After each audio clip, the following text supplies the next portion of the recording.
आपकी जो अभी बात हुई बहुत अहम थी, मैं इसको चाहूंगा कि आगे डिस्कस करूं, लेकिन चूंकि अभी ये वो सेगमेंट है क्रॉस एग्जामिनेशन, तो सबसे पहला सवाल आपसे ये है कि जो मैं इतनी देर से कॉन्टिंजेंसी आर्ग्यूमेंट आपको बता रहा था, ये अकल से ही बता रहा था हजरत, आप ये बताएं कि आप इन्फिनिट रिग्रेस ऑफ कॉजेस को पॉसिबल मानते हैं या नेसेसरी बीइंग के एग्जिस्टेंस को सही समझते हैं? चूंकि दो ही ऑप्शन हो सकता है, आप ये बताएं।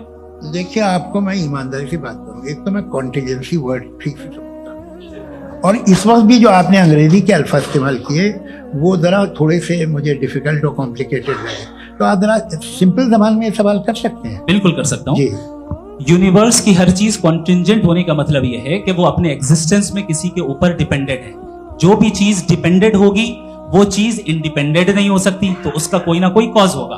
तो अब आप क्या समझते हैं कि ये इन्फिनिट रिग्रेस है, यानी कॉज पर कॉज, कॉज पर कॉज, कॉज पर कॉज, और कभी कोई यानी ये एंडलेसली चलता रहा? क्योंकि अगर ऐसा होगा तो हम तो एग्जिस्टेंस में आते ही नहीं। लॉजिकली ये मुत्तफक अलैह चीज है, मुत्तफक अलैह अग्रीड अपॉन। इस पे हमने एग्री किया था कि मुश्किल शब्द आएगा तो अर्थ बताना पड़ेगा। तो इन्फिनिट रिग्रेस तो पॉसिबल नहीं है, तो कहीं ना कहीं आपको रुकना पड़ेगा ऐसे नेसेसिटी। नहीं, कोई जरूरत नहीं रुकने की। किसने कहा आप रुकना पड़ेगा? आप रुकते हैं खुदा पे, आप नहीं रुकते। आप कहते हैं वो हमेशा से, जब उस वक्त से जब वक्त नहीं था। आप कहाँ रुकते हैं कि अब हुआ था वो? आप नहीं कहते। हम क्यों नहीं मान सकते कि यूनिवर्स जो है और बल्कि मल्टीवर्सेस जो है वो हमेशा से हैं, वो बनती है, बिगड़ती है।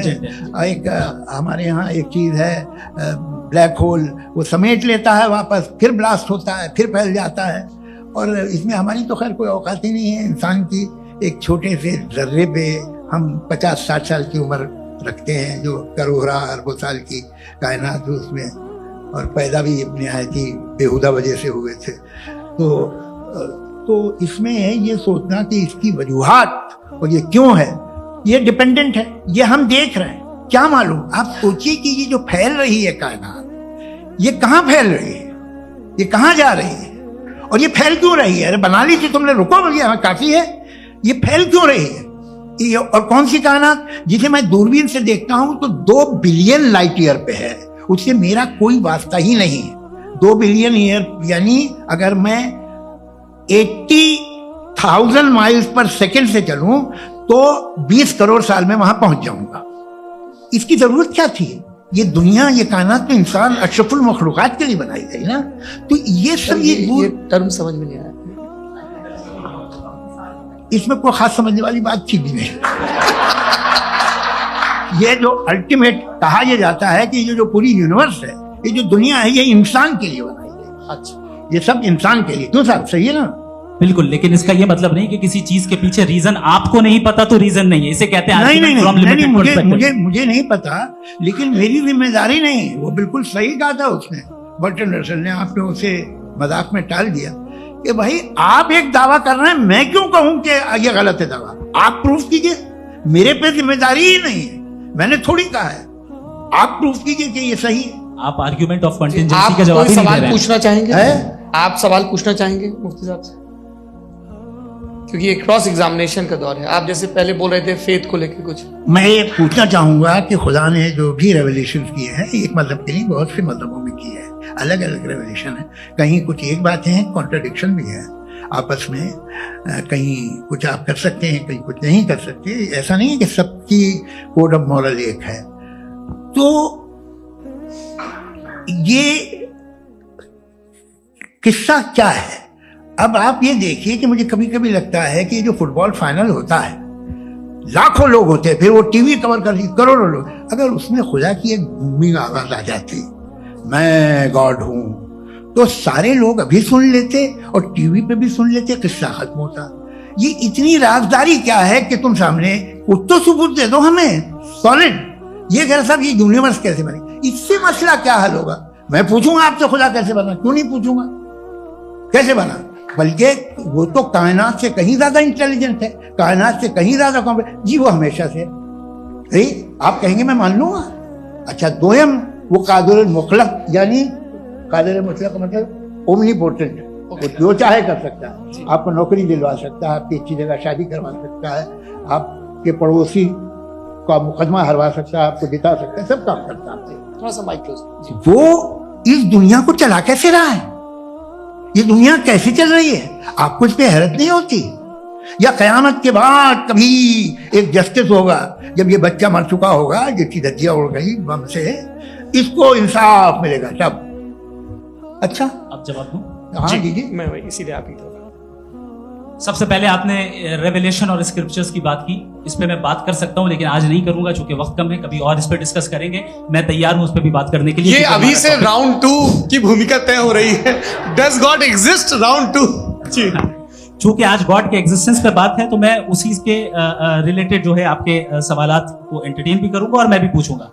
आपने कहा कि आपने साबित ही नहीं किया, जबकि आर्ग्यूमेंट ऑफ कॉन्टिजेंसी बुनियादी आर्ग्यूमेंट है। आप मुझे कॉन्टिजेंसी का मतलब बताइए, आपका मतलब क्या है कॉन्टिजेंसी? कॉन्टिजेंसी का मतलब यह हुआ कि हर वो वजूद जो किसी भी चीज का पाबंद है, हर वो वजूद या हर वो चीज जो अपने एग्जिस्टेंस में किसी भी चीज के पाबंद है और उससे बाउंड है, उसको उसकी जरूरत है, उस पर डिपेंड करती है, तो जाहिर सी बात है कि उसका कोई ना कोई कॉज होता है। ये तो अक्ल की बात है।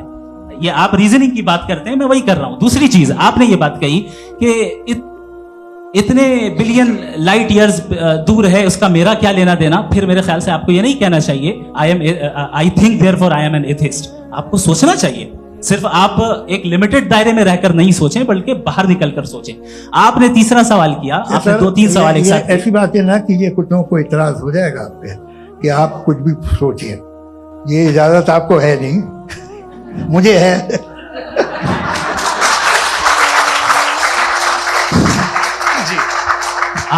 आपने प्रॉब्लम ऑफ इविल के ताल्लुक से सवाल किया और बार बार आप एक लफ्ज रिपीट कर रहे हैं कि ओमनीपोटेंट गॉड है, ऑल पावरफुल गॉड है। यही तो दरअसल समझना है कि गॉड का कॉन्सेप्ट क्या है। प्रॉब्लम ऑफ इविल जो है, प्रॉब्लम ऑफ इविल दर हकीकत 2 असम्पशंस पर कायम है। अगर आप इन 2 असम्पशंस को समझ जाएं तो ये प्रॉब्लम नहीं रहेगी, आर्ग्यूमेंट आपको समझ में आ जाएगी कि ये कोलैप्स कर जाता है। पॉइंट नंबर 1, यानी जो आपका सबसे पहला फॉल्स असम्पशन है कि गॉड मर्सीफुल है, ओमनीपोटेंट है, दुनिया में जुल्म हो रहा है। लेकिन आपको ये समझना चाहिए कि हमारे वर्ल्ड व्यू के मुताबिक गॉड सिर्फ ओमनीपोटेंट और सिर्फ मर्सीफुल नहीं है, बल्कि वो ऑल वाइज भी है और वो ऑल नोइंग भी है। उसके हर काम के पीछे हिकमत और विजडम है। ये कोई जरूरी नहीं है कि वो हिकमत और विजडम आपको समझ में आए या मुझे समझ में आए। अगर आप जो समझ रहे हैं उसके मुताबिक आप फैसला कर रहे हैं, ये लिमिटेड पर्सपेक्टिव से आर्गुमेंट है। और इस चीज को हम अपनी दुनिया में, अपने लाइफ में, डेली लाइफ में इस प्रिंसिपल को एक्सेप्ट करते हैं। हम जब किसी डॉक्टर के पास जाते हैं, डॉक्टर के पास जाकर वो अगर उसने हमें कोई दवाई दी है तो हम ये तो नहीं कहते कि जब तक आपके पास जितना नॉलेज और जितना विजडम नहीं है, आपने क्यों ये दवाई दी है, तब तक हम इस चीज को एक्सेप्ट नहीं करेंगे। नहीं कहते, हम उसकी अथॉरिटी को तस्लीम करते हैं। क्यों? क्योंकि उसकी हम जानते हैं कि वो नॉलेजेबल है, वो विजडम वाला है, हमसे ज्यादा नॉलेज और हमसे ज्यादा विजडम है। बताएं सर। डॉक्टर में और खुदा में बड़ा डिफरेंस है। डॉक्टर पढ़ा लिखा होता है, एक तो मैं उसकी बात सुनूंगा, दोनों ये नहीं, कुछ जवाब तो भी नहीं है। सर आप प्लीज, आ जाइए, अगर चलिए। सब ऑडियंस से बोलने लगेंगे तो हाँ। फिर मतलब नहीं सिविलाइज्ड बहस का। मतलब आप ये कहें कि क्योंकि आप डॉक्टर पे बिलीव करते हैं इसलिए खुदा पे बिलीव कीजिए, क्या ये मिसाल आपको समझाने के लिए। आर्गुमेंट है, इस पे आपको इतराज नहीं है। तो सिंपल बात ये है कि मैं अगर ये यकीन कर लूं कि एक ओमनीपोटेंट, उसकी मसलहत है, ये जो बच्चे मर रहे हैं ये मसलहत है उसकी, मुझे नहीं चाहिए थी मसलहत, उसकी मसलहत नहीं, यही तो मसलहत समझना है। मतलब एक्सपीरियंस। अच्छा, इस आपने अभी मेरी बात पूरी सुनी नहीं। मैंने कहा आपका पूरा आर्ग्यूमेंट 2 फॉल्स असम्पशंस पर है।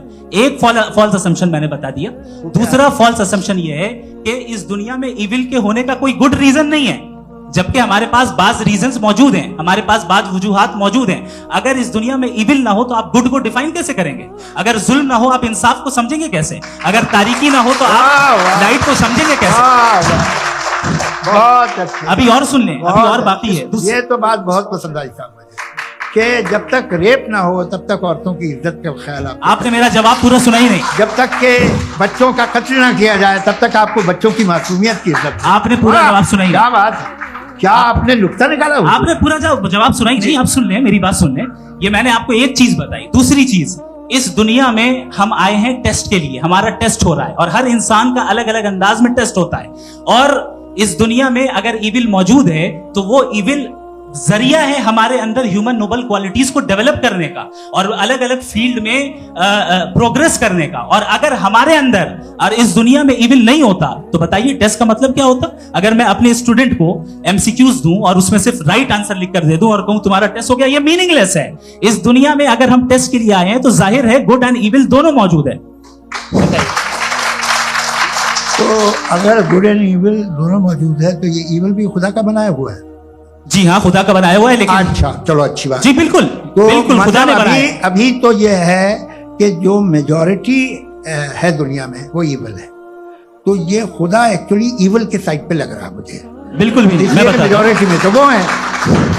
क्या बात कर रहे हैं भाई आप? मैं बहुत कोई भी जो मुंसिफ होगा, चाहे आपका अपना घर हो जिसके आप सबसे बड़े हैं, चाहे आपकी ऑर्गेनाइजेशन हो जो आप चलाते हैं, वहां पर आप इविल रखेंगे साबित करने को कि बाकी लोग शरीफ हैं। मेरी बात सुनिए, क्या ये आर्ग्यूमेंट ही गलत है? अगर कि जब तक के कोई इविल नहीं होगा तब तक के शरीफ आदमी शरीफ नहीं लगेगा। अगर एग्जामिनर गलत ऑप्शन दे रहा है तो एग्जामिनर इविल नहीं हो गया, जो गलत ऑप्शन को सेलेक्ट कर रहा है वो फेल होगा। क्रिएटर ने इविल को बनाया है लेकिन वो इविल नहीं है। अच्छा सुनिए मेरी बात, लेट मी कंप्लीट सर। जी जी। क्रिएटर ने इविल को बनाया है टेस्ट के लिए, वो इविल नहीं है। इविल वो होगा जो उसे इख्तियार करेगा। छुरी को बनाने वाला गलत नहीं होता है, छुरी का गलत इस्तेमाल करने वाला गलत होता है। रेप को कैसे गलत इस्तेमाल करते हैं? रेप इंसान के फ्री विल का नतीजा है। ये रेप कैसे गलत इस्तेमाल होता है? ये अब सुन ले, अब सुन ले। गलत इस्तेमाल होता हाँ मैं बता रहा हूँ ना, कैसे गलत? मैं बता रहा हूँ कि जो इविल इस दुनिया में मौजूद है उसके कई सारे तरीके हैं। एक तरीका इंसान का अपना फ्री विल है। अब अगर कोई रेपिस्ट रेप कर रहा है तो इसका गॉड का कसूर नहीं है, वो अपने फ्री विल का गलत इस्तेमाल कर रहा है, उसको सजा मिलनी चाहिए। अच्छा। और उसी के लिए जहन्नम बनाई गई है। ये फ्री विल का भी बड़ा चक्कर। आप जब कोई बुरा काम करते हैं या कोई बुराई होती है तो ये कहा जाता है कि ये फ्री विल है। 7 billion free wills are moving on this planet. 7 billion free will. और एक आदमी अपनी फ्री विल से मुझे कत्ल कर दे तो मैं खुदा की मर्जी से मरा हूं कि इसकी फ्री विल की वजह से? मेरी मौत खुदा के हाथ है या इस फ्री विल वाले के हाथ? खुदा ने फ्री विल का निजाम बनाया है और उस निजाम का गलत इस्तेमाल करके कोई आपको मार रहा है, इस्तेमाल करके मेरा कत्ल कर देता है। अब मेरी मौत का जिम्मेदार कौन है? वो इंसान जिम्मेदार है। वो इंसान जी। तो ये कहना कि और उसको सजा मिलेगी। तो अब आप आगे चलिए कि ये तय करना कि अल्लाह ही या खुदा, सॉरी अल्लाह ने, खुदा ही जिंदगी देता है, खुदा ही मौत देता है, ये गलत है। बिल्कुल गलत नहीं है। हाँ, नहीं, निजाम उसी ने बनाया फ्री विल का। निजाम मौत और हयात को उसी ने बनाया। You are contradicting yourself. अभी आपने कहा कि एक आदमी ने फ्री विल से आपको मार दिया, इसमें उसे फ्री विल दी गई थी, उसने गलत इस्तेमाल किया। 7 billion free wills are moving on this planet और आप चाह रहे हैं कि मैं सिर्फ खुदा का ध्यान करूं। ये 7 बिलियन फ्री विल्स को मुझे लुक आफ्टर करना पड़ेगा कि नहीं? ये तो तबाहियां कर रही हैं और तबाहियां ज्यादा हो रही हैं। बिल्कुल। तो अगर आप बताएं अगर खुदा नहीं है फॉर एग्जाम्पल, तो आप इविल को कैसे डिसाइड करेंगे? यानी how can you define evil objectively without God? देखिए दुनिया में 2 तरह के जानवर हैं। एक जो अकेले रहते हैं जंगल में और एक जो ग्रुप्स में रहते हैं। ग्रुप में जो भी रहेगा, चाहे वो आपका फाउंडेशन हो, चाहे कोई क्लब हो, चाहे कोई पॉलिटिकल पार्टी हो, चाहे कोई यूनिट हो, उसमें आपको इंटरैक्ट करने के रूल बनाने पड़ेंगे। यानी लोग तय करेंगे। लोग तय करेंगे। अगर लोगों ने यह तय किया कि किसी का रेप करना सही है, आप जस्टिफाई करेंगे? आपका फाउंडेशन तो ये हो गया ना कि लोग इविल डिसाइड करेंगे। नहीं। अरे दुनिया में ऐसे ग्रुप्स हैं जो रेप को जायज मानते हैं सर्टेन हालात में। मैं डिटेल में नहीं जानूंगा, आप भी जानते हैं। ये जो आईसिस वाले थे जिन्होंने क्या किया था, तो उन्होंने क्या किया उसका खुदा से कोई ताल्लुक नहीं है सर। मैंने सिंपल सवाल किया कि इविल को आप डिफाइन करते कैसे हैं? आइए वापस आइए जी। आप साथ में तभी रह सकते हैं जब कुछ आप ऐसे उसूल डेवलप करें जिसमें हर एक का बेसिक तहफ़्फ़ुज़, हर एक का बेसिक राइट हो और हर एक को कोई आराम मिले। यही तरीका है किसी भी ऑर्गेनाइजेशन जिसमें एक से ज़्यादा लोग हैं और वो ऐसे चलती है जिंदगी। उसमें अगर आप गड़बड़ करेंगे तो तबाही होगी, नुकसान होगा, बर्बादियाँ आएंगी। और अगर उसमें आप घर ले लीजिए ना, एक हस्बैंड है, एक वाइफ है, बच्चे हैं, वालदा भी हैं, 2 बहनें भी हैं, एक भाई भी है। अब इसमें कोई निजाम आपको चाहिए साथ में रहने का, और एक दूसरे पे भरोसा रहे, एक दूसरे के बही ख्वाह हो, एक दूसरे की मदद करें, ऐसी जिंदगी। सर आपकी बात आ गई, आप ये कह रहे हैं कि लोग डिसाइड करेंगे क्या सही है क्या गलत है, यही है मेजॉरिटी डिसाइड करेगी क्या सही है क्या गलत है। अरे भाई बिल्कुल, मेजॉरिटी अगर ये कहे कि नाजी जर्मनी के साथ जिस तरह मेजॉरिटी थी कि जेनोसाइड करना सही, आप जस्टिफाई करेंगे? उस वक्त आपका ये उसके बाद क्लोजिंग। हाँ, उस वक्त प्लेनेट पे जो लोग थे, हाँ। उनमें कितने लोग हिटलर को सही समझते? अच्छा, प्लेनेट की मेजॉरिटी तय करेगी, सोसाइटी की नहीं। प्लेनेट की मेजॉरिटी गॉड के एग्जिस्टेंस को सही मानती है, आप क्यों नहीं मानते? ये हेलो ये क्रॉस क्वेश्चन का राउंड यहाँ पर समाप्त होता है। और ये बड़ा अच्छा है कि इस तरह से फ्रेगमेंट कर दिया गया है ताकि जो मरकरी ऊपर जा रहा है नीचे जवाब आ दे जाए। दूं। जी, प्लेनेट की ज्यादातर मेजॉरिटी कुछ दूसरे मजहबों के खुदा को मानती है। आप उन्हें क्यों नहीं, आप तो मेजॉरिटी की बात कर रहे अच्छा हैं। ये क्लोजिंग आप ये कह रहे हैं इविल और गुड को डिसाइड मेजॉरिटी करेगी, मेजॉरिटी जो कर दे वो सही हो जाएगा। क्लोजिंग इसको जैसा आप ही लोगों ने तय किया है उसी फॉर्मेट को फॉलो कर लेते हैं। भाई मैंने तो भले लोगों पे एतबार किया और तब मॉडरेशन तय किया। जी, आपके पास 5 मिनट का वक्त है, क्लोजिंग आर्ग्यूमेंट है, उसके बाद हम ऑडियंस से क्वेश्चन आंसर लेंगे जावेद साहब के क्लोजिंग आर्ग्यूमेंट के बाद। Okay, time starts now. बहुत शुक्रिया। जी, हमारा जो टॉपिक है डज गॉड एग्जिस्ट, मैं इस पे इतने एकेडमिक तैयारी करके आया था, मुझे था कि मैंने सोचा था कि कई सारे मैं आर्ग्यूमेंट्स दूंगा, लेकिन वक्त की भी किल्लत और जावेद साहब बार बार इधर उधर चले जा रहे थे तो उसको भी थोड़ा एंटरटेन करना पड़ गया। डज गॉड एग्जिस्ट पे मैं एक ही आर्ग्यूमेंट दे पाया, आर्ग्यूमेंट्स बहुत हैं और डेफिनेटिव आर्ग्यूमेंट्स हैं, और मेरे आर्ग्यूमेंट को किसी एक राउंड में भी इन्होंने एंटरटेन नहीं किया और रेफ्यूट नहीं किया, एक राउंड में भी नहीं, एक राउंड में भी नहीं। और ना ही अभी आपका क्लोजिंग आर्ग्यूमेंट आएगा नहीं हो, बता देना। Argument of contingency. सर अरे मैं आपसे कई बार कह चुका हूं कंटीजेंसी का मतलब अब मैं कैसे समझाऊं आपको आपस में। हाँ, आप और कितने आसानी से समझाऊं मैं, मुझे तो नहीं समझ में आ रहा है। बस आप अपनी आर्ग्यूमेंट ऑफ कंटीजेंसी उर्दू में बोल सकते हैं। हाँ, आप अपनी बात पूरी कर लें जी। आखिरी 4 मिनट। दूसरी चीज, just a minute please ma'am, can I talk? दूसरी चीज ये है कि आपने एक तो इसका जवाब नहीं दिया, दूसरा आपने गॉड के ना होने पर कोई डेफिनेटिव आर्ग्यूमेंट नहीं दिया, सिर्फ मजहब पे बात कर रहे हैं आप। मजहब तो आज हमारा टॉपिक ही नहीं था, आज तो हमारा टॉपिक हो आप मजहब से ले लेकर आईएस तक चले गए। भाई हमारा क्या ताल्लुक है उससे? We condemn them. और उसका गॉड से क्या ताल्लुक है? अगर कोई गलत काम कर रहा है, किसी ने किसी को कत्ल किया, किसी ने किसी का रेप किया, उसको सजा मिलनी चाहिए। और आपके पास कोई भी rational strong foundation of morality नहीं है। आपने कहा कि मेजॉरिटी तय करेगी सोसाइटी की, वो सही होगा। मैंने कहा हिटलर को फिर आप सही कहेंगे, नहीं, प्लैनेट की सोसाइटी की मेजॉरिटी तय करेगी। तो प्लैनेट की मेजॉरिटी गॉड के एग्जिस्टेंस को मानती है, आप क्या नहीं रिलीजियस है?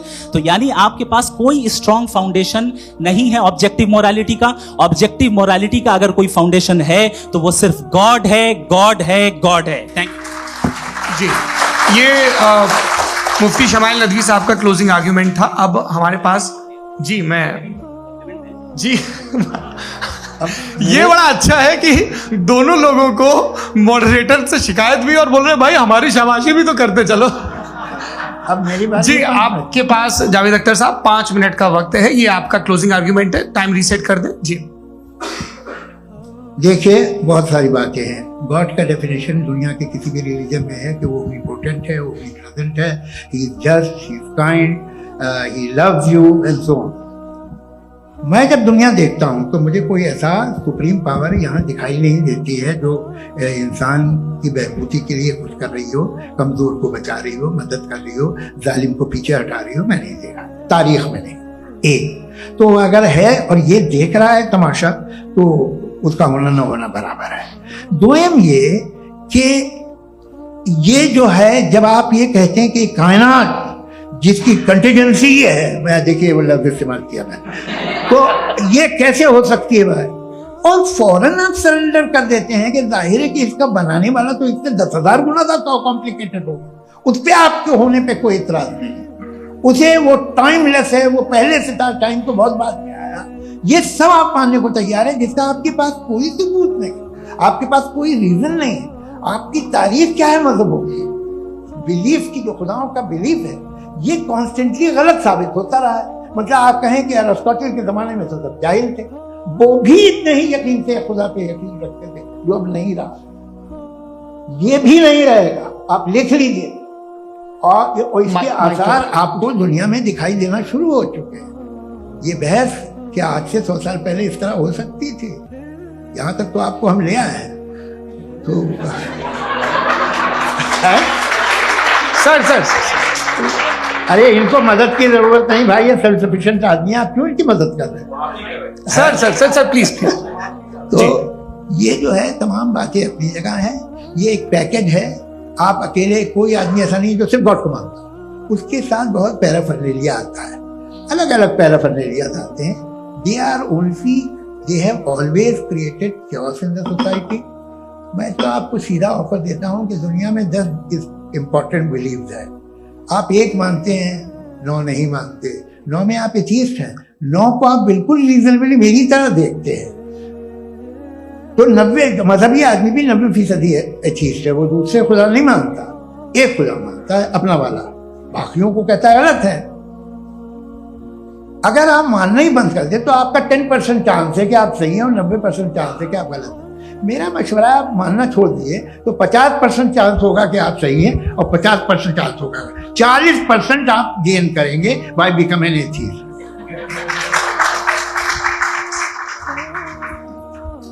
ये एक फरसूदा ख्याल है, ये खत्म हो रहा है। हो सकता है मेरी जिंदगी में ना हो, लेकिन ये हो जाएगा। जो बातें ये इनको आप मेटाफिजिकल ये वो ऐसे रिस्पेक्टेबल टर्म दे दिए, ये तो उन लोग के हैं जिन्हें ना फिजिक्स मालूम थी ना मेटा मालूम था, ये उन्होंने आपको दिए हैं।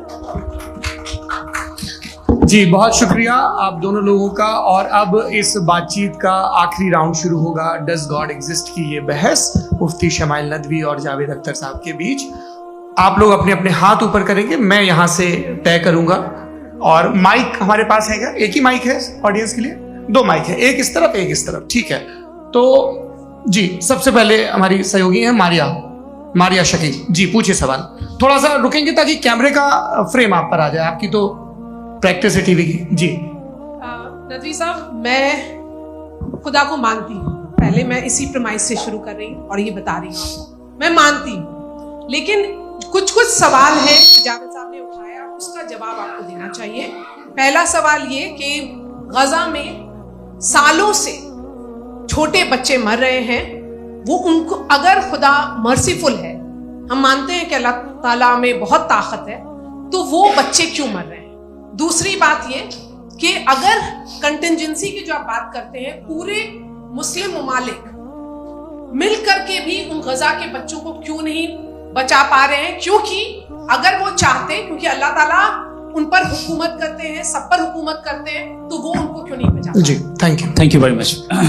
बहुत अच्छा किया आपने इस चीज को जिक्र कर दिया, मैं इसको और अच्छे से एक्सप्लेन करने की कोशिश करता हूं। देखें, जहां तक आपने कहा कि गजा के बच्चों को मारा जा रहा है, देखिए 2 वर्ल्ड व्यू है, एक एथीस्टिक वर्ल्ड व्यू, एक थीस्टिक वर्ल्ड व्यू है।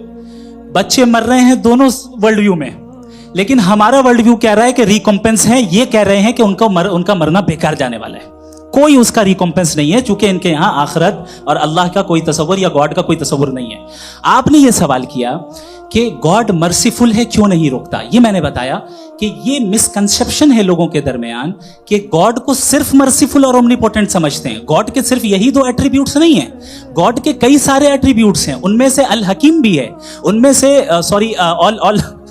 ऑल वाइज भी है, ऑल नोइंग भी है। लिहाजा अगर इस दुनिया में किसी को तकलीफ आ रही है और गॉड उसको नहीं रोक रहा है, वो इसलिए नहीं रोक रहा है चूंकि इंसानों को फ्री विल दिया गया है। ठीक इसी तरीके से अगर एक डॉक्टर किसी छोटे बच्चे को इंजेक्शन लगा रहा है, उसे तकलीफ पहुंच रही है, उसके लिमिटेड पर्सपेक्टिव के एतबार से ये गलत हो रहा है और डॉक्टर बुरा है, लेकिन जब आप ब्रॉडर पिक्चर को देखेंगी, आपके और हमारे पास सिर्फ एक पिक्सल है, हमें इतना नजर आ रहा है कि गजा में कत्ल हो रहा है, लेकिन इसके पीछे कितना रिकॉम्पेंस उनको मिलने वाला है, पूरा पिक्चर गॉड के पास है। तो एक पिक्सल से आप पूरे पिक्चर को कभी भी जज नहीं कर सकती। आप इसमें कुछ जोड़ना चाहेंगे? आपको कुछ बोलना है इसमें? भैया आपने बहुत अच्छा जस्टिफिकेशन दिया, या आप वो जो वहाँ के प्राइम मिनिस्टर इजराइल के उन्हें भेजिए, वो बहुत खुश होंगे। आप जस्टिफिकेशन दे देना कि अगर गॉड नहीं है तो बच्चे क्यों मर रहे हैं, आप बताएं। वो ये सवाल पूछ रहे हैं कि अगर आप ईश्वर का अस्तित्व नहीं मानते हैं तो उन बच्चों की मौत को आप कैसे इंटरप्रेट करते हैं? भाई ये दुनिया जो है, जो ताकतवर लोग होते हैं वो एक नाइंसाफी करते हैं। तो ये अच्छा काम है आपके नजदीक, तो नेचर नाइंसाफी पे मबनी है। अरे मेरे भाई, आप नेचर की कहाँ बात कर रहे हैं, तो इंसान की बात जी, कर ये तो फिर जब मैं इंसान की बात कर रहा था आप नेचर की बात करने लग क्रॉस गए। एग्जामिनेशन। हाँ अब आप मुझे बोलने नहीं देंगे तो अलग बात है, आप बोलिए, मैं मुझे कुछ जी, नहीं ये क्रॉस एग्जामिनेशन है। हाँ। क्रॉस एग्जामिनेशन तो ले लीजिए। जी, बोलिए। ठीक है।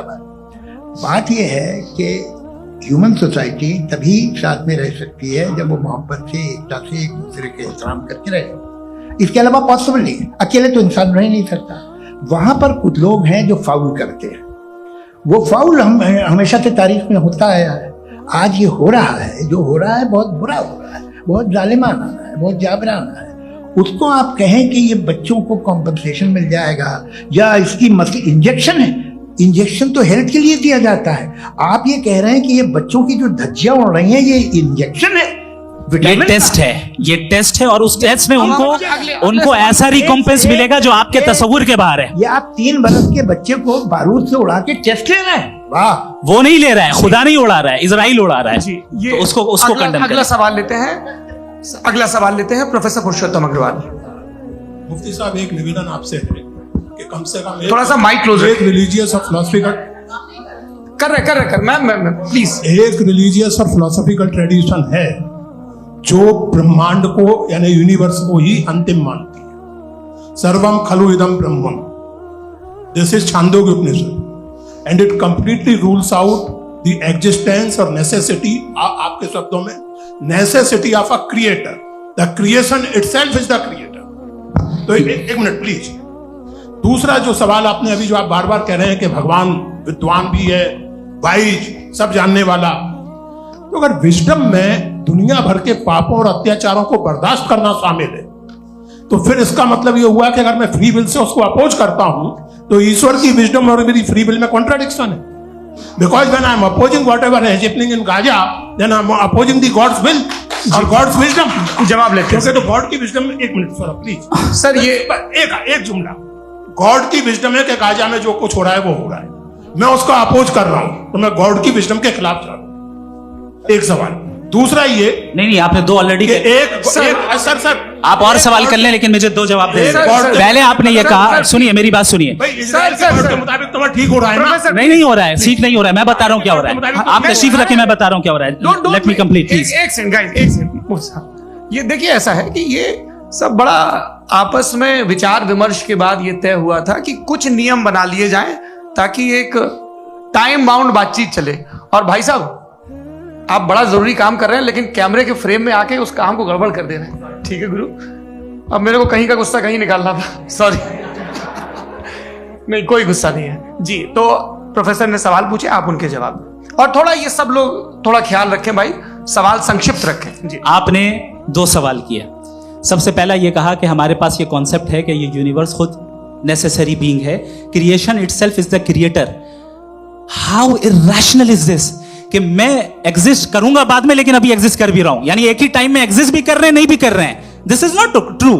दूसरी चीज आपने कहा कि अगर इजराइल में, सॉरी माफ कीजिएगा, Israel doesn't exist, occupied Palestine में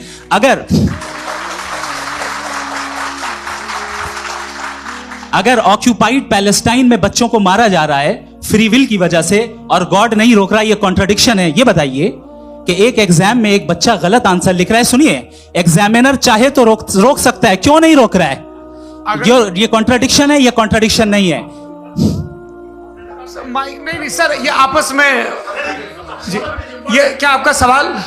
माइक दीजिए। फ्री विल दिया गया है टेस्ट के लिए, अकाउंटेबिलिटी के लिए। अगर फ्री विल नहीं होता तो आप कहते हैं हमें रोबोट बना दिया गया। नॉट मिसरिप्रेजेंट माय पोजीशन, आपकी जो भी पोजीशन, मैं अपनी फ्री विल के नाते, अपने ह्यूमन विजडम के नाते गाजा में हो रही अत्याचार का विरोध करता हूं। बिल्कुल करना चाहिए। के हिसाब से मैं गॉड की विजडम का विरोध कर रहा हूं? बिल्कुल नहीं, समाज हो रहा है गॉड की, बिल्कुल भी नहीं, बिल्कुल भी नहीं। उसका वहां पर गाजा में कत्ल होना ये इंसानों के गलत इस्तेमाल का नतीजा है, फ्री विल के इस्तेमाल का नतीजा है। गॉड इसका हुक्म नहीं देता, उससे रोकता है। यही तो मसला है ना, आपके लिए कॉन्सेप्ट क्लियर? नहीं नहीं भाई, आपने तो बताया था इंजेक्शन लगाने से बच्चे को तकलीफ होती है, ये इंजेक्शन लगा। सर आप ऐसे रेटोरिक स्टेटमेंट दें तब तो कोई मसला नहीं आपने समझते बोला कि रहेंगे। injection- this is a rhetoric statement, this is not a logical argument sir. I am sorry, I am ये सॉरी। आखिरी 30 मिनट बड़े मुश्किल होने वाले हैं। हाँ। जी मुफ्ती साहब आगे बैठे हैं, इनको माइक दीजिए। हाँ तरुण माइक आप अपने पास रखिए, आपको कैमरे का फ्रेम पता है जी। सबसे पहले दोनों को मुबारकबाद। एक सर अपना आप नाम बता दें। मेरा आप अमेरिका में शिकागो में रहते हैं, इतना मुझे याद है। बताया आप, यासिर नदीम अलवाजदी मेरा नाम है। जावेद सर आपसे एक क्वेश्चन है इन्फिनिट रिग्रेस के ताल्लुक से। एक हाइपोथेटिकल सिनेरियो है, मसलन अगर आप सर माइक थोड़ा सा प्लीज क्लोज रखिए। ओके। जी अगर आप शायर इसलिए हैं कि आपके कोई उस्ताद शायर थे, और वो इसलिए शायर थे कि उनके कोई उस्ताद शायर थे, और इसी तरीके से हम माजी में पीछे चलते चलते चले जाएं और कहीं ना रुके, तो माफ कीजिएगा आप कभी शायर नहीं हो सकते। लेकिन आप शायर हैं, आपका शायर एग्जिस्ट करता है, इसका मतलब यह है कि आप कहीं ना कहीं रुके हैं। तो मेरा सवाल यह है कि क्या आप इन्फिनिट रिग्रेस ऑफ कॉजेस को लॉजिकल फैलेसी मानते हैं या नहीं मानते? हाँ या ना? मैं इन्हें लॉजिकल फैलेसी नहीं मानता हूँ, लेकिन मेरा प्रॉब्लम यह है कि जब मैं नहीं मानता हूँ तो I continue with this logic जो फैलेसी नहीं हो। आप एक जगह रुक जाते हैं जाके, आप कहते हैं ये गेंद कैसे बनी, ये जजीरा कैसे बना, ये समंदर कैसे बना, ये जमीन कैसे बनी, और अचानक गॉड पे जाके आपको ब्रेक लग जाता है। एक बार आप सवाल नहीं करते कि भाई इनको बनाने वाला तो इनसे भी कॉम्प्लिकेटेड हो, वो कैसे बना, उसके बारे में आपने इत्मीनान कर लिया वो हमेशा से। तो अगर आप उसे हमेशा से मानते हैं तो फिर ये मान लीजिए कि कायनात हमेशा से, क्या तकलीफ हम वजूद नहीं आते जी। है? हम मौजूद नहीं। अच्छा सर सर सर क्यों नहीं होता? मैं बताऊं प्लीज। मिसाल दी आपके शेर, आपका शेर कभी वजूद में ना आता अगर शायर इसी तरह चलते रहे पर हमेशा। जी माइक मेरे ख्याल से एक सेकंड। इन्फिनिट रिग्रेस का कॉन्सेप्ट क्लियर नहीं हो पाया सर, रहने दें, लेट्स मूव ऑन सर। ठीक है। हाँ थोड़ा सा मॉडरेटर का भी ख्याल रखें। नहीं नहीं आपने तो रखा है, आपने रखा है। यहाँ पे गौहर रजा साहब हैं, वो भी एक सवाल पूछना चाहते हैं। माइक यार नीचे से ऑन कर दिए नीचे। पहले तो ये कह दूं कि मैं उन बच्चों से शर्मिंदा हूं जिनको गजा में कत्ल किया गया, क्योंकि हमारे होते हुए कत्ल किया गया। लेकिन उससे ज्यादा शर्मिंदगी इस बात से हुई कि मुझे लगा कि मुफ्ती साहब उसको जस्टिफाई कर रहे हैं। बिल्कुल भी नहीं, आप बहुत ही गलत मुझे बात लगा मैं गलत हो सकता, बिल्कुल गलत मैं है। सवाल पूछ रहा हूं। सवाल मैं देखिए, सवाल अगर पूछ रहा हूं। एक मैं जावेद भाई गौर से साहब, डिसएग्री गौर करता साहब, हूं। एक सेकंड देखिए, अगर देखिए ऐसा एक सेकंड आप सर वेट अरे आप कुछ मेरे पहले मुझे अपनी बात कह लेने दीजिए। अगर ऑडियंस तय करेगी तो फिर मॉडरेटर का मतलब नहीं। मेरा आप सबसे ये कहना है, ये बहस दो लोगों के बीच में है, एक तरफ मुफ्ती साहब, एक तरफ जावेद साहब। पिछले 1.5 घंटे से ये लोग अपने अपने तर्क रख रहे हैं। आपकी इनसे इत्तेफाकी हो सकती है, ना इत्तेफाकी हो सकती है। मेरे उस्ताद मुझे सिखा गए हैं कि मुखामुखम में असहमति की गुंजाइश बची रहनी चाहिए। अगर मैं आपकी बहुत इज्जत करता हूं गौहर साहब, आपने जो कमाल की किताबें लिखी साइंटिफिक टेम्परामेंट, लेकिन मेरी ये गुजारिश है आप सबसे कि यदि आप इन लोगों ने जो बोला उन पर टिप्पणियां करेंगे तो ना वक्त की पाबंदी रहेगी ना वो अनुशासन। आप सवाल पूछ लें, उस सवाल में जो बात आ जाए वो आ जाए। मैं जावेद साहब से डिसएग्री करता हूं, इसलिए जावेद साहब से सवाल पूछ रहा हूं। आपका सवाल जावेद अख्तर साहब से। और सवाल यह है मेरा कि जावेद साहब ने कई बार लॉजिक का इस्तेमाल किया कि साइंस में लॉजिक है और रिलीजन में लॉजिक नहीं। मेरा ख्याल यह है कि रिलीजन में भी लॉजिक है, लेकिन उस लॉजिक की बेसिस यह है कि आप रुक जाते हैं, जिसका जिक्र जावेद साहब ने बार बार किया, यानी खुदा के तसव्वुर पे आते हुए, गॉड के तसव्वुर पे आते हुए रुक जाते हैं। और इसमें सवाल पूछना मतलब फॉरबिडन होता है। सवाल यह है कि क्या जावेद साहब इससे एग्री करते हैं कि साइंस की लॉजिक अलग है और रिलीजन की लॉजिक अलग है? बताइए सर। देखिए 3 चीजें हैं, साइंस है, एक है मंतिक है, इस्तिदलाल है, और एक जो है कुछ भी नहीं है, फेथ है, अकीदा है। मैं अकीदे की लॉजिक का कायल नहीं हूँ। मुझे आप इस्तिदलाल से, लॉजिक से, रीजन से समझाइए, मैं मानने को तैयार हूँ, मेरा क्या नुकसान होगा। लेकिन ये कि अकीदे पे मैं नहीं जा सकता हूँ। अकीदे का मतलब है कि तुम ये मान लो, सवाल ना करो। ये नहीं। आप सारी बातें करके, बड़ी साइंटिफिक बातें करके एक जगह जाके खुदा के वजूद पे रुक जाते हैं, सरेंडर कर देते हैं। मैं सरेंडर करने को तैयार हूँ। That's all। जी, ये आगे सर बैठे हुए हैं, इनको माइक दीजिए। भाई वो आप पूछना चाह रहे थे ना? हाँ, नहीं मैं ये जी, आपका नाम? आसिम इफ्तिखार। आसिम जी, पूछिए। सर, जावेद सर से सवाल है कि आपने अपने क्लोजिंग माइक थोड़ा करीब अपने क्लोजिंग स्टेटमेंट में बात कही थी कि मजहब का जो फ्यूचर है वो ज़्यादा दिन नहीं जाने वाला है, लेकिन मैं देख पा रहा हूँ कि जो ऑक्सफोर्ड यूनिवर्सिटी की एक स्टडी है 2011 में हुई है, जिसके 50 एकेडमिशियंस ने इसको अंजाम दिया था, उसमें वो ये कहते हैं कि जो फेथ इन गॉड है वो इनबिल्ट है ह्यूमन नेचर के अंदर, जिसको हम कहते हैं फितरत के अंदर शामिल है वो। और वो ये कहते हैं कि अगर कोई ये समझता है कि मजहब को वो ख़त्म कर देगा तो ये उसकी गलत फहमी है। तो आप इसके बारे में, इस स्टडीज़ के बारे में क्या कहते हैं? ठीक, मैं उनसे एग्री नहीं करता हूँ। वो कौन से प्रोफेसर होंगे? ऐसा उनके क्या पास डेटा है, इन्होंने डेटा के बेसिस होगा। डेटा क्या हो सकता है? फ्यूचर का डेटा तो नहीं हो सकता ना उनके पास, प्रेजेंट का डेटा हो सकता है। डेटा आपने सुना 100 साल पहले का बाद का डेटा? मैंने तो नहीं सुना आज तक। तो आज उनकी ये राय है और हो भी रहा है, ठीक है। दुनिया में तरह तरह की राय है लोग, लेकिन मैं समझता हूँ कि वक्त के साथ इंसान ज्यादा से ज्यादा रीजनेबल और लॉजिकल होता जा रहा है। आज आप देखिए वेस्टर्न यूरोप में क्या परसेंटेज है नॉन बिलीवर्स की, बहुत हाई। वहाँ चर्च खाली पड़े होते हैं। तो अल्टीमेटली तो इंसान कोई ऐसी बात बहुत अरसे तक नहीं मान सकेगा, चाहे गलत या सही, जो उससे उसके दिमाग को, उसके जहन को, उसके लॉजिक को अपील लगे। वो कह रहे हैं तो ऑक्सफोर्ड के होंगे तो कैम्ब्रिज के होंगे, मुझे क्या लेना देना।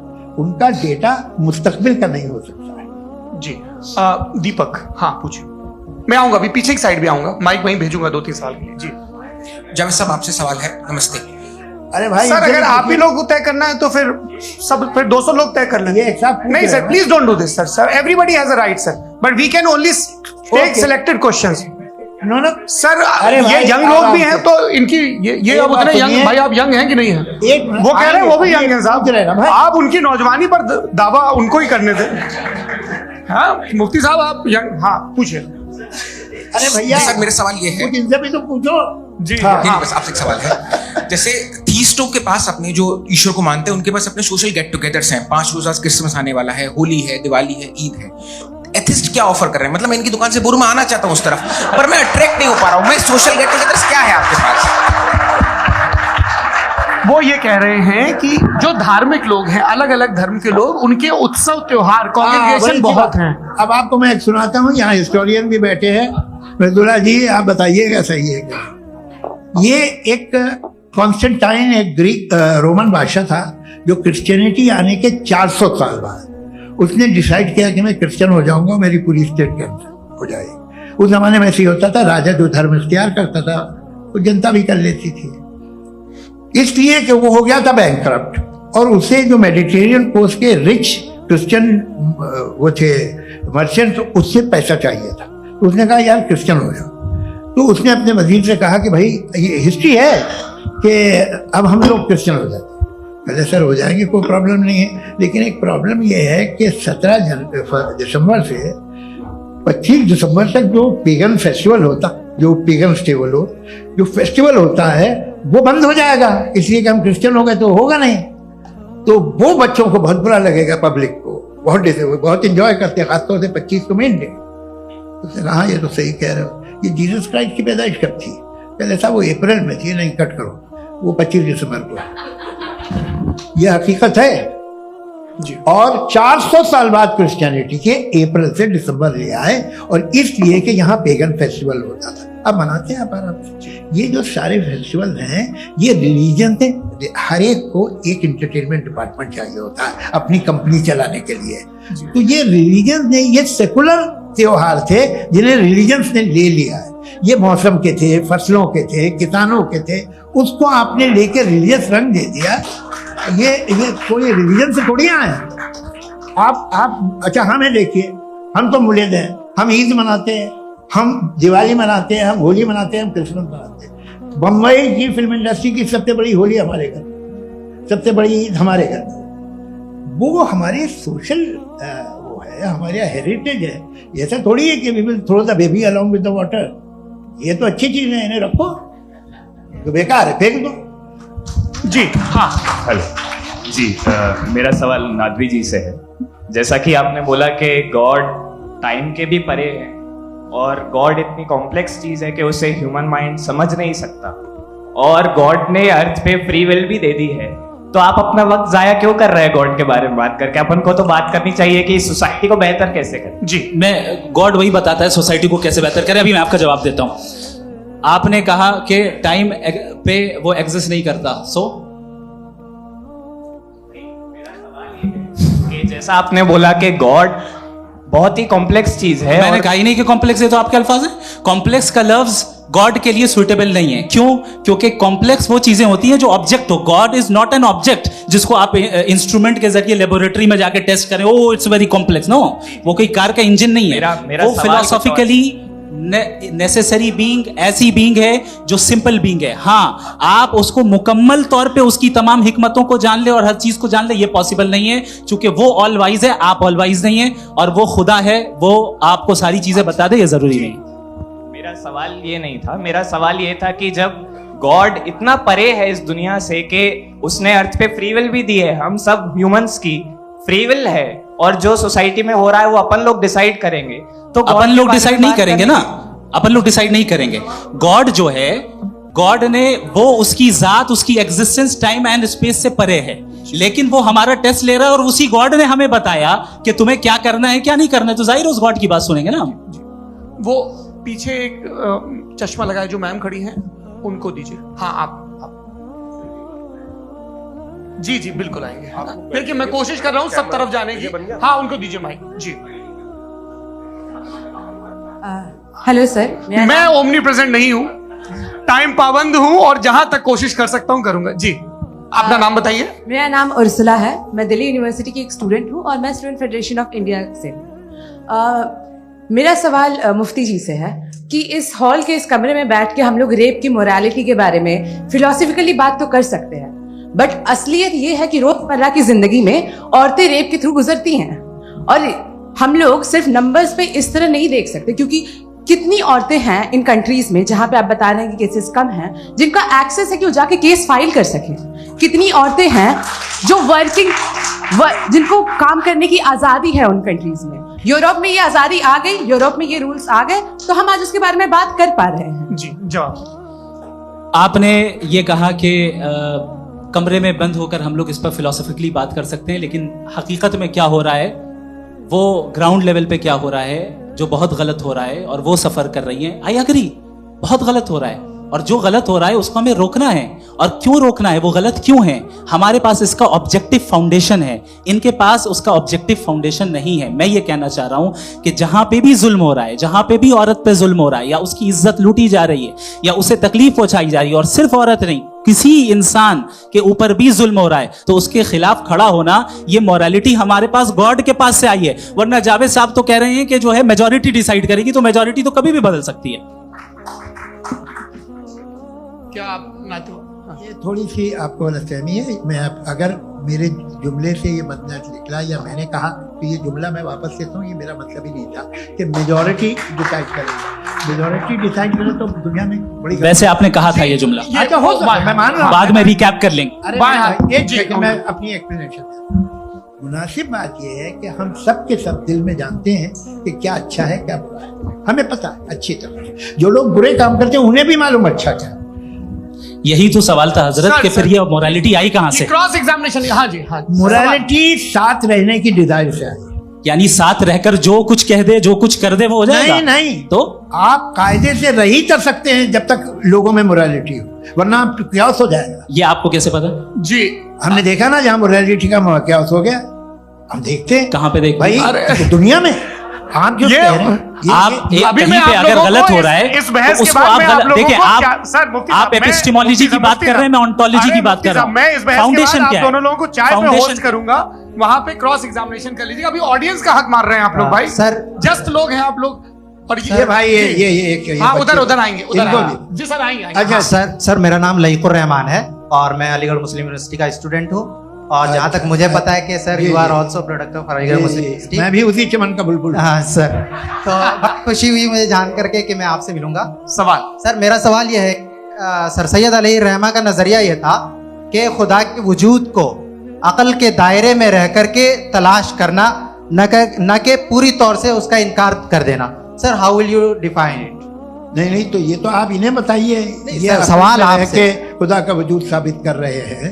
तो सर आपने इनकार कर रखा है, इस वजह से मेरा क्वेश्चन उन्होंने यही सबसे एक सेकंड सर सैयद ने यही कहा ना कि अकल से आप खुदा के वजूद को साबित नहीं कर सकते, यही कहा ना भाई। वो उन्होंने कहा कर सकते हैं और वो कर दिया गया आज। वो फोन तलाश करना या साबित करना अकल से अकल से नहीं हो सकता। अरे सवाल तो सुन लीजिए जी। अकल से नहीं हो सकता है, यही कहा ना आपने। अकल से हो सकता है। अरे वो यही कह रहे हैं भाई, आप बता रहे हो सकता है, वो तो कुछ और। आप अगर सर देखो नौजवान फोन ले लो, इतनी कमाल की यूनिवर्सिटी है। अरे भाई दे दो ना जरा, एक मिनट दे दो भाई, मेरी बात सुनो, माइक पे बोलो ताकि जो लाखों लोग देख रहे हैं। माइक दे दो ना। अरे देंगे ना माइक, तुम ठहरो तो। हाँ सर, मेरा सवाल ये था कि सर सैयद अलैहि रहमा का एक नजरिया था अपना कि खुदा का जो वजूद है उसको अकल के दायरे में रह करके तलाश करना है, न कि पूरे तौर से इनकार कर देना है। ये उनका कॉन्सेप्ट था। लेकिन मेरा सवाल ये है कि आप इसको कैसे डिफाइन करते हैं, एक्सप्लेन कैसे करेंगे, मैं आपसे जानना चाहता हूँ, क्योंकि you are the product of Aligarh Muslim University. मुझे अकल के दायरे में रख के मैंने बहुत तलाश की, मुझे मिला नहीं। हाँ ये इधर वो चश्मा लगाए जो, हाँ उनको दे दीजिए। जी जी फटाफट पूछिए, 5 मिनट है, 5 मिनट में खत्म हो रहा है। हाँ अस्सलाम वालेकुम मुफ्ती साहब। एंड मेरा सवाल जावेद अख्तर साहब से। क्या नाम है आपका? अरे भैया मुझे पूछ रहे हो। फैज पूछिए फैज साहब। तो मेरा सवाल ये है कि अभी जो एथियस्ट है वो problem of evil argument use कर रहे हैं अगेंस्ट मुस्लिम्स, राइट? कि इस दुनिया में इतना सारा इविल है और अगेंस्ट मुस्लिम तो यहाँ अगेंस्ट थियस्ट। हाँ थोड़ा सा करेक्ट कर लीजिए भाई, पूरी मशक्कत ही इसी बात की थी कि किसी एक मजहब पे बात न टिके। जी, तो बेसिकली ये आर्गुमेंट ऐसा है कि इस दुनिया में इतना ज्यादा इविल एग्जिस्ट करता है और अगर एक ऑल गुड गॉड है तो वो रोकता क्यों नहीं है? लेकिन इस सवाल में एक हिडन अजम्पशन ये है कि इस दुनिया में इविल एग्जिस्ट करता है। अब एथियस्ट ही कैसे ऑन्टोलॉजिकली प्रूव कर सकते हैं कि इस दुनिया में इविल एग्जिस्ट करता है? मैं आपको बताता हूँ, थोड़ा सा समझा। नहीं सर हम लोग इनको सुनिए। नहीं please don't do that. I want to explain ontologically. नहीं हम समझ गए सर, इनको अब जवाब देने दीजिए। अच्छा सवाल पूछ लूं मैं? अभी तक क्या था वो मैं थोड़ा सा ऐड ऑन कर लेता हूँ। तुम गुरु, हम जब इसका राउंड 13 करेंगे ना तब तुमको स्टेज पे बिठाएंगे। जी तो हाँ जल्दी से। तो देखिए एथियज्म के हिसाब से सब कुछ रैंडमली बन गया है, सब कुछ एटम्स और मॉलिक्यूल्स है। एक पत्थर में और मुझ में सिर्फ इतना फर्क है कि हम लोग एटम्स और मॉलिक्यूल्स का अलग अलग रीअरेंजमेंट है। अब एक पत्थर को कोई इंसान तलवार से 2 टुकड़ों में काट दे या मुझे, according to atheism it is same. There is no evil and good according to atheism. जी अच्छा, फैज साहब का सवाल ये है कि हाँ कोशिश भी करते तो इससे गलत सवाल नहीं कर पाते। एक लाइफ फॉर्म है और लाइफ फॉर्म में फीलिंग्स है, मतलब लाइफ फॉर्म सुनता है, देखता है, टेस्ट कर सकता है, फील कर सकता है। तो उसकी जो क्वालिटी इस बबल में आ गई है, तो वो जानवर में भी है, इंसान में भी है। तो जाहिर है कि उसे कोई तकलीफ पहुंचेगी, तो चूंकि उसके पास वो सेंसिटिविटी है तो मैं करेगा। पत्थर में वो सेंसिटिविटी नहीं है। तो ये क्या सवाल हुआ कि अगर पत्थर को काटा तो पत्थर को तकलीफ नहीं होती, तो आपको काटे तो आपको क्यों तकलीफ हो? बैठ जाइए। जी हाँ अगला सवाल। हाँ पूछे जी जावेद अख्तर साहब। अरे भैया सब आप लोग मुफ्ती साहब को छोड़ रहे हैं तो मेरे ही पीछे पड़े हैं क्या? फिर चलो बोलो भाई। You asked how God can exist when children die in Gaza. You asked how God can exist when children die in Gaza, and you also mentioned the rise of atheism in Europe. But the same events also are leading many atheists and non-believers to turn towards faith. How do you interpret this contradiction, where suffering pushes some away from God, yet brings others closer to belief? आपको एक बात बताऊं, दुनिया perfect तो कहीं भी नहीं है, हर जगह कुछ खामियां हैं। बेटा एक मिनट, मैं आप ही को कहेंगे, देखो वो तो कुछ खामियां, कमजोरियां, खराबियां सब जगह है। लेकिन अगर देखोगे ईमानदारी से कि दुनिया सबसे ज़्यादा महज़ब कहाँ है, एक आम शहरी को कहाँ हुकूक हासिल हैं, वो बोल सकता है, अपनी मर्जी से काम कर सकता है, अपनी मर्जी से राय दे सकता है, हुकूमत के ख़िलाफ़ बोल सकता है, बरसर इख्तिदार लोगों के बारे में बोल सकता है, सरमायादारों के ख़िलाफ़ बोल सकता है। तो आपको ये स्कैंडिनेवियन कंट्रीज़ में मिलेगा, वेस्टर्न यूरोप में मिलेगा। मैं नहीं कह रहा वो परफेक्ट है, बिल्कुल नहीं, वहाँ बहुत खराबियां भी हैं, परफेक्ट तो कोई नहीं। लेकिन जिन जिन मुल्कों में, लैटिन अमेरिका देखो, गल्फ देखो, वहाँ पर आपको ये ज़रूर है कि रेप नहीं होते होंगे। रेप की ज़रूरत क्या है भाई, उसको तो ख़रीद लो, घर में रखो, तो सड़क पर रेप करने की क्या ज़रूरत है। मगर सुनिए सुनिए सुनिए, मगर हकीकत ये है कि वहाँ शख्सी आज़ादी राय देने की, बोलने की नहीं है। जी, ये एक आखिरी सवाल मुफ्ती साहब से। हाँ मैम, इनको माइक दीजिए। शुक्रिया। मेरा नाम मनीषा है, मैं हरियाणा से आई हूँ। मैं मुफ्ती साहब से एक बात पूछना चाहती हूँ। आप बार बार जावेद साहब को कॉन्ट्राडिक्ट तो कर रहे हैं कि आपने ये कहा, लेकिन आप भी अजम्पशंस के बेसिस पे बात कर रहे हैं। आपने खुदा के होने का कौन सा प्रूफ पेश किया है, खुदा की एग्जिस्टेंस का? अब इस सवाल को अलग रहने दीजिए, कौन एथीस्ट है कौन नहीं है। और दूसरी बात जो आपने एक छोटी सी कही थी कि ये फ्री विल का इस्तेमाल करता है इंसान अपनी, लेकिन उस फ्री विल का इस्तेमाल में मतलब खुदा ने ये दे दी सबको ये इजाजत कि वो कितना घिनौनापन और कितनी ज्यादा खराब से खराब तरीके इस्तेमाल कर सकते हैं। जवाब सुनते जी। आप फ्री विल को मानती है ना, या अब कहती है कि फ्री विल नहीं है ना, मानती है ना? तो अब आपके पास इसका कोई एक्सप्लेनेशन नहीं है कि अगर एक इंसान उस फ्री विल का इस्तेमाल करके गलत काम कर रहा है और बच के अच्छी जिंदगी गुजार के निकल जा रहा है, उसका कोई रिकम्पेंस नहीं है। हमारे वर्ल्ड व्यू में जो इंसान गलत काम कर रहा है उसको भी रिकम्पेंस यानी उसका बुरा बदला मिलना है, और जो सही काम कर रहा है उसको सही बदला मिलना है। लिहाजा जो फ्री विल है वो इस तरीके से है कि एक लिमिटेड टाइम तक खुदा ने मोहलत दी है। ऐसे नहीं कि छूट दे दी, जो करना है करते रहो हमेशा। वक्त आएगा जब एग्जाम का टाइम खत्म होगा तब रिजल्ट आएगा, दौराने एग्जाम जबरदस्ती आपको नहीं बताया जाएगा। अरे भाई एक सेकंड, जी एक सवाल मुफ्ती साहब से मेरा। सर मैं मुफ्ती साहब से जी एक सवाल। मैम रुक जाइए, आपसे आप इसके बाद आपसे यही रहेंगे वो। हाँ बोलिए। मैं मुफ्ती साहब एक ही सवाल करता हूँ कि अगर जो हो रहा है फ्री विल से हो रहा है और एक दिन बरोज़ क़यामत इंसाफ होगा मैशर में वगैरह वगैरह, तो दुआ क्यों मांगते हैं लोग? दुआ मांगते हैं इसके मतलब है अभी भी उसने ये डिपार्टमेंट रखा है कि मैं रोजमर्रा की जिंदगी में बिल्कुल बिल्कुल ही कैन। तो तुम कैन हो, तुम मुझे नौकरी दिला देते हो, मेरे बेटे को ग्रीन कार्ड दिला देते हो, और 45,000 बच्चे मरते उन्हें रोकते नहीं हो। नहीं तो क्या आप ये कह रहे हैं कि इस दुनिया में जालिमों को कभी पकड़ ही नहीं होती है? अरे जो भी पकड़ होगी वो बच्चे रोते हैं। बिल्कुल, देखिए मैंने अपने ओपनिंग स्टेटमेंट में यही कहा था कि जनाब जावेद साहब सिर्फ emotional argument, this is an emotional argument. ये छोटे मोटे इसके पीछे